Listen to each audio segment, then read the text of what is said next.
Hi guys, today is 2/14/2026. So it's Valentine's Day. So we have Valentine's problem on the board.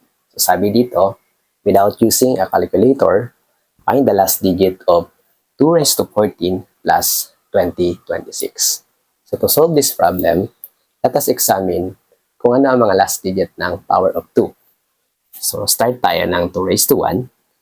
So of course that is 2. 2 squared, that is 4. 2 raised to 3, 4 times 2, that is 8. And 2 raised to 4, 4 times 2, that is 16. Now, we have 2 raised to 5, that is 16 times 2, so 32. 2 raised to 6, 32 times 2, 64. Kung mapapansin natin guys, nauulit lang yung pattern. So we have 2 as the last digit, 4, 8, and 6. And then, naulit na siya sa 2, 4. So, ang kasunod niyan, 8, 6. Okay?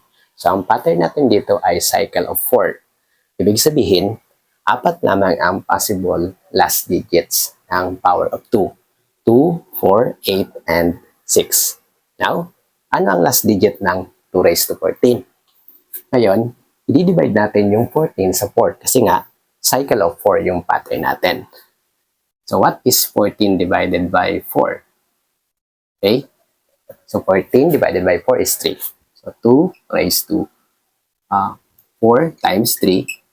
Okay? Or 3 times 4 plus 2. So, it has a remainder 2.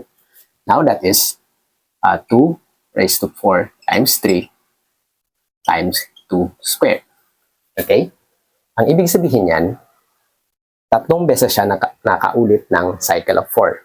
And then, may sobra na 2. Okay? Ibig sabihin, tatlong beses ito na ulit yung 2, 4, 8, 16. And then, you count 1, 2. So, ibig sabihin, ang last digit ng 2 raised to 14 ay same lang sa last digit ng 2 squared. And that is 4.